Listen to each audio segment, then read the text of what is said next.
Good morning, folks. Another fun, sunshiny day in the sunny north. I'm getting a little scruffy here. I'm certainly feeling the effects of having Icy, our foster, in the home. As good as it feels to have an animal in the home and being able to provide a loving home for a vulnerable animal that needs it, it's kicking the crap out of me. I am so incredibly allergic to her that I'm constantly broke out. I'm constantly runny nose, watery eyes, itchy.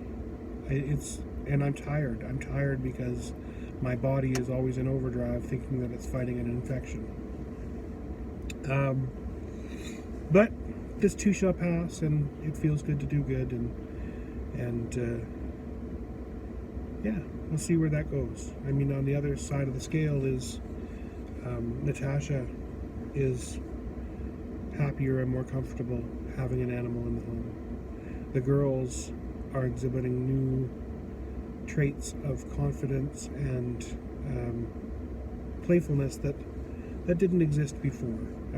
So, I mean, it's not as though I don't understand the importance of an animal.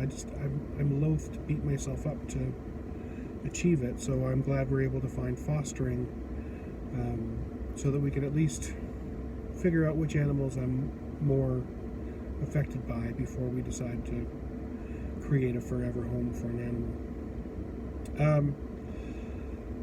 But it brings me to the thought of externals and how external things can so drastically, affect your mental health. It was my Aunt Elaine, who was a nurse in Calgary for years and years, who told me that the shortest distance between hope and despair is a good night's sleep. And I can't agree more. The accumulation of external stresses will kill you just as surely as a bullet to the brain. So please talk. Talk to your friends, talk to your family, talk to your dog, talk to your doctor, talk to the Canadian Mental Health Association. Right now, today is the last day of the Ask Me About My Mullet, March Mullets for Mental Health campaign, where you can raise funds to help Canadian Mental Health, the Canadian Mental Health Association, put those supports in place. But more importantly, you can start a conversation. You can normalize talking about your mental health. You can make talking about depression as simple as talking about a broken finger or a sprained ankle. They are things that happen to you, but they are not necessarily things that define you. Even a permanent change, if you have an amputation, that's something permanent that's happened to you, but that does not necessarily define who you are and who you will be for the rest of your life. It is a challenge that requires navigation and support, just like mental health.